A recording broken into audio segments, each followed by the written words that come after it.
खुदा ना खासा ये टैक्सेस लगाए जाते हैं तो फिर पढ़ लें इन्ना लिल्लाहि व इन्ना इलैहि राजिऊन। किसान के ना घर के हालात ठीक रहे, ना खेत के हालात ठीक रहे, ना बच्चों की तालीम के हालात ठीक रहे, ना सेहत के हालात ठीक रहे। आज भी जिसके पास कपास पड़ी है कोई खरीदार नहीं है। पिछले 1 साल में 20% DAP की फास्फोरस खादों में कमी आई है, तो क्या पैदावार में कमी नहीं होगी? हत्ता कि यहाँ तक कि बहुत सारे वालिदैन ऐसे भी हैं जिन्होंने अपने बच्चों बच्चियों की शादियाँ भी मनसूख की। मैं इस वक्त गुजारिश करूँगा हुकूमत से भी, रियासत से भी, सूबाई हुकूमतों से भी कि मिल बैठे खुदा के लिए, ज़राअत के ऊपर सियासत मत करें।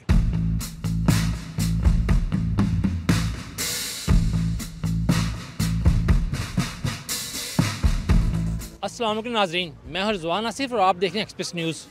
2025 जो है इख्तिताम पजीर होने वाला है, लेकिन 2025 के अंदर भी बहुत से दीगर शोबों की तरह जो ज़राअत है उसका शोबा भी शदीद बदहाली और तनज़्ज़ी का शिकार रहा है। कोई भी फसल ले लें जिसमें कि गंदम हो, गन्ना हो, अभी आलू है, कोई भी फसल ऐसी नहीं है जिसमें कि किसान को उसकी लागत काश्त भी मुकम्मल तौर पर वापस हुई हो। हर फसल में किसान ने नुकसान किया है, लेकिन दूसरी जानब जो हुकूमत पंजाब है, वफाकी हुकूमत है, वो किसान और ज़राअत की तरक्की के हवाले से बड़े बड़े दावे कर रहे हैं। उनका कहना है कि हुकूमतों ने जो है किसानों की बहाली के लिए, ज़राअत की तरक्की के लिए बहुत से काम किए हैं, लेकिन जो किसान हल्के हैं वो हुकूमत के दावों की भरपूर तरदीद करते हैं, मुस्तरद करते हैं। उनका कहना है कि ऐसा कुछ भी नहीं है। 2025 में ज़राअत और किसान के साथ क्या हुआ है और 2026 में किसान जो हैं वो हुकूमतों से क्या तवक्को कर रहे हैं, इस बारे में हम बात करने के लिए हमारे साथ मौजूद हैं जनाब खालिद महमूद खोखर साहब, जो कि सदर पाकिस्तान किसान इत्तेहाद के, इनसे दरियाफ्त करते हैं। खोखर साहब, सबसे बड़ा ये बताइए कि 2025 में पंजाब की ज़राअत के साथ क्या हुआ, किसान के साथ क्या हुआ है? रिजवान भाई देखें, ये 2025 ज़राअत के ऊपर बहुत भारी रहा है। सिर्फ ज़राअत के ऊपर नहीं, किसान के ना घर के हालात ठीक रहे, ना खेत के हालात ठीक रहे, ना बच्चों की तालीम के हालात ठीक रहे, ना सेहत के हालात ठीक रहे। हत्ता कि यहाँ तक कि बहुत सारे वालिदैन ऐसे भी हैं जिन्होंने अपने बच्चों बच्चियों की शादियाँ भी मनसूख की। यानी मैं उनके जज्बात का लफ्ज़ों में इहता करके नहीं बता सकता, उनकी तकलीफ़ की शिद्दत मैं आप तक नहीं पहुँचा सकता, जितनी वो तकलीफ़ में मुब्तला थे कि जब उन्हें गंदम का रेट ना मिला, उनकी पैदावारी लागत उनको ना मिली, कपास ना हुई, कपास का रेट भी ना मिला। आज भी जिसके पास कपास पड़ी है कोई ख़रीदार नहीं है। अभी आपके सामने जो आलू वाले काश्तकार का हाल है वो इतना बुरा हो चुका है कि वो बेचारा, उसको रात को नींद ही नहीं आती कि मैं कैसे रात गुजारूं।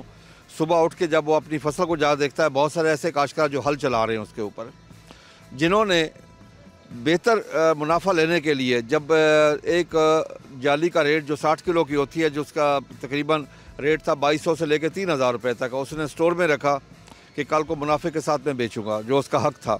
600 रुपये उसने किराया पे किया, आज वो 200 से 300 रुपये का वो 60 किलो बिक रहा है। जो नया आलू आया है उसका जो रेट है वो इस वक्त 60 किलो का वो 800, 900, 1000 रुपये है, यानी कि उसकी पैदावारी लागत उसको नहीं मिल रही। इस वक्त काश्तकार बहुत परेशान है, हद से ज़्यादा परेशान है कि ना ही पाकिस्तान में कोई मार्केटिंग मैकेनिज़्म है, ना रिसर्च है, ना एग्रीकल्चर के ऊपर ना ही कोई इन्वेस्टमेंट हो रही है।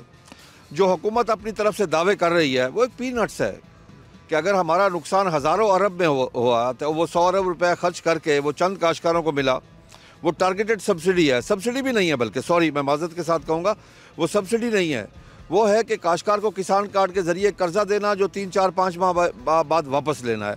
लेकिन जो हमारा हज़ारों अरब रुपए सिर्फ गंदम में इन 2 सालों में हमने 2200 अरब रुपए दिया, क्या हमें वो वापस मिलेगा? क्या काश्तकार का हक नहीं है कि वो अपनी पैदावारी लागत उसको मिले?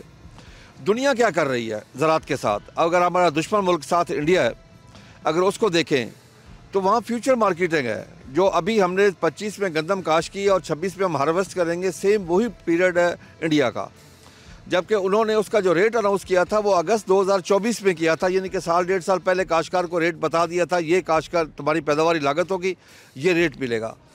दूसरा, बैलेंस यूज़ ऑफ फर्टिलाइज़र नहीं है यहाँ पे। एक चीज़ सबसे बड़ी लम्हा फ़िक्रिया है इस वक्त बहुत बड़ा, जिस पे हुकूमत कोई नोटिस नहीं ले रही। हुकूमत एक बात कह रही है कि हमारे पास इस दफ़ा खाद फालतू है हमारी वजह से। मैं उनकी वजह उनको बताता हूँ कि 24 लाख टन DAP का इस्तेमाल होता था। 24 लाख टन 2016-17 में 24 लाख टन इस्तेमाल हुआ। इस साल 13 लाख टन से कम है। हाँ, बेफालतू है आपके पास, इसमें कोई शक नहीं है, क्योंकि काश्तकार इस्तेमाल नहीं कर रहा था। पिछले 1 साल में 20% DAP की फास्फोरस खादों में कमी आई है, तो क्या पैदावार में कमी नहीं होगी? क्योंकि पैदावार के लिए फास्फोरस खाद इंतहाई ज़रूरी है कि चाहे वो आप DAP इस्तेमाल करें, नाइट्रोफास इस्तेमाल करें, SSP इस्तेमाल करें, तो इन खादों की खपत में बहुत ज़्यादा फ़र्क आ चुका है, बहुत कम हो चुका है। दूसरा देखने वाली बात यह है कि हुकूमत अपने दावे इस लिहाज से देखे कि उन्होंने एक्सपोर्ट में क्या इजाफा किया और इम्पोर्ट में क्या कमी किया है। तो मैं हुकूमत वक्त को बताना चाहता हूँ कि आपके इस एक साल में 90% आपकी चिल्ली की एक्सपोर्ट में कमी आई है, 70% मक्की की एक्सपोर्ट में कमी आई है, 40% फ्रूट वेजिटेबल के एक्सपोर्ट में कमी आई है, अब तकरीबन 20% चावल की एक्सपोर्ट में कमी आ चुकी है, और जो आपकी इंपोर्ट में इजाफा हुआ है तकरीबन 340% कपास की इंपोर्ट में इजाफा हुआ है। तो हमारी तरक्की कहाँ गई? देखना तो ये है कि हमने अगर इंपोर्ट में कमी की है और एक्सपोर्ट में इजाफा किया तो फिर तो हमने तरक्की की है।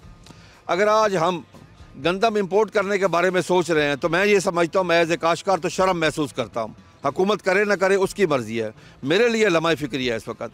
दूसरा, इस वक्त IMF के प्रेशर में आके तमाम अखबारों में फ्रंट पेज पे खबर लगी, TV चैनल्स ने चलाई कि जी हमारे इनपुट्स के ऊपर फिर टैक्सेस लग रहे हैं। जी अगर खुदा ना खासा ये टैक्सेस लगाए जाते हैं तो फिर पढ़ लें इन्ना लिल्लाहि व इन्ना इलैहि राजिऊन, क्योंकि इस वक्त हमारे पास रीजन के साथ लेवल प्लेइंग फील्ड नहीं है कास्ट ऑफ प्रोडक्शन में। इंडियन काश्तकार को पाकिस्तानी रुपीज़ में यूरिया मिलती है 884 रुपये की, हमें मिल रही है 4300 रुपये की।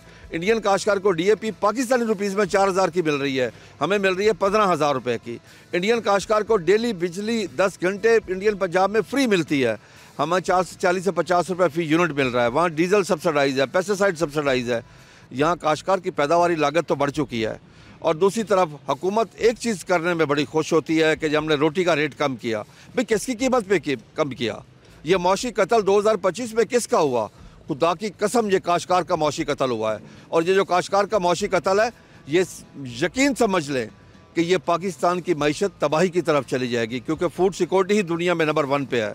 अच्छा डॉक्टर साहब, ये बताइएगा कि जैसे हम गंदम की बात कर रहे हैं तो इस वक्त भी पंजाब में गंदम की फसल जो काश्त हो चुकी हुई है, हुकूमत का दावा है कि उन्होंने अपनी काश्त का हदफ जो है मुकम्मल कर लिया हुआ है। एक तो आप ये बताएं कि जो आपको गंदम की पैदावार है जो आने वाली, वो कैसी लग रही है? किसान जो है वो भरपूर खाद डालेगा नहीं डालेगा? और दूसरी बात कि इस बार हुकूमत पंजाब और पास्को तो गंदम खरीदारी नहीं कर रहे, तो आपकी गंदम का ख़रीदार कौन होगा?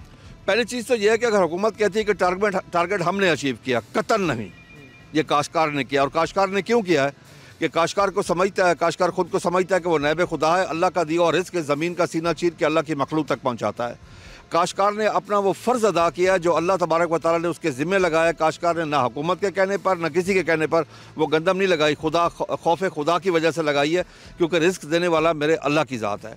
हाँ, अलबत्ता ये मैं कहना चाहता हूँ कि इस वक्त काश्तकार उसमें खादों का इस्तेमाल बैलेंस यूज़ ऑफ फर्टिलाइज़र नहीं कर रहा है, जिससे में पैदावार में कमी आ सकती है और ख़ासी बड़ी कमी आ सकती है।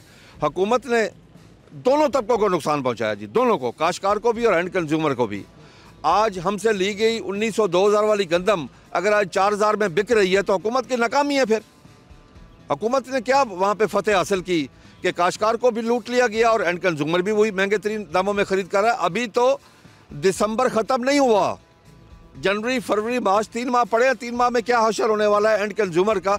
मैं एज ए काश्तकार, मुझे एंड कंज्यूमर की बहुत फिक्र है। मैं ये चाहता हूँ कि हमारा जो एंड कंज्यूमर है, जिसमें एक क्लर्क है, एक चौकीदार है, एक रिक्शा चलाने वाला है, एक रेडी चलाने वाला है, उन सबको भी सस्ती गंदम मिलनी चाहिए। लेकिन उसी सूरत में है कि हमारी पैदावारी लागत को कम किया जाए। ये 2025 मेरी लाइफ में, मैं 92 से काश्तकारी कर रहा हूँ, सबसे भारी साल है काश्तकारों के ऊपर। अच्छा, खबर बताइएगा कि 2025 में तो जो ज़्यादतियाँ हुई किसानों के साथ वो हो गई, 2026 में आप वफाकी और पंजाब हुकूमत से क्या तवक्को और क्या मुतालबात कर रहे हैं किसानों और ज़राअत के लिए?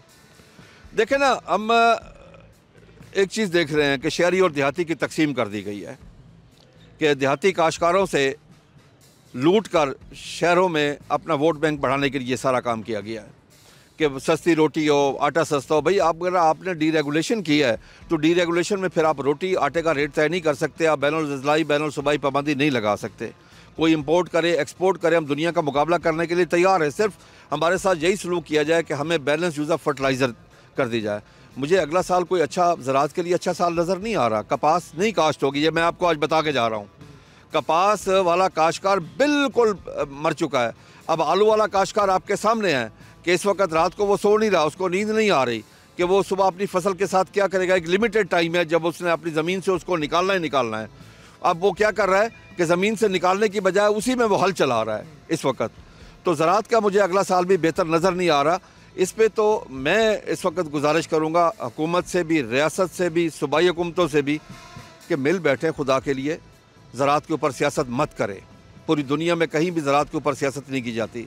ज़राअत के ऊपर अपोजिशन भी बैठे, हुकूमत भी बैठे, बाकी स्टेक होल्डर्स को बिठाए, बैठ के हम सोचें कि कुदरत ने हमें तमाम वसाइल से नवाजा है। 1500 किलोमीटर समंदर हमारे पास है, कराची से लेकर पेशावर तक मैदानी इलाका हमारे पास है, चारों मौसम हमारे पास है, दरिया हमारे पास है, जंगलात हमारे पास है, रेगिस्तान हमारे पास है, चोलिस्तान हमारे पास है, रोही हमारे पास है, थर हमारे पास है। एक नहीं है तो एक विल नहीं है। खुदा के लिए वो विल पैदा करें, क्योंकि जिदे घर दाने ओदे कमले भी सियाने। अगर हम गंदम इंपोर्ट करेंगे, एडिबल ऑयल बाहर से इंपोर्ट करेंगे, दालें बाहर से इंपोर्ट करेंगे, कपास बाहर से इंपोर्ट करेंगे, हम चीनी बाहर से इंपोर्ट करेंगे, तो ये मुल्क तरक्की नहीं कर सकेगा। ये ज़रई मुल्क है, सनती मुल्क नहीं है। आप न सनत में जा सके हैं, जो ज़राअत थी उसको भी तबाह कर दिया है। नाज़रीन, जैसा है कि आपने सुना है कि खालिद महमूद खोखर साहब का कहना है कि 2025 जो है वो पंजाब के किसानों और ज़राअत के लिए इंतहाई तबाहकुन साल रहा है। और उनका ये कहना है कि हम 2026 में भी मौजूदा हुकूमत की पॉलिसियों के तनाज़ुर में ये तवक्का कर रहे हैं कि वो साल भी किसानों और ज़राअत के लिए अच्छा नहीं होगा। इनका ये कहना है कि वफाक, पंजाब हुकूमत और रियासत जो है मिलकर किसानों और ज़राअत की तरक्की के लिए काम करें। जी।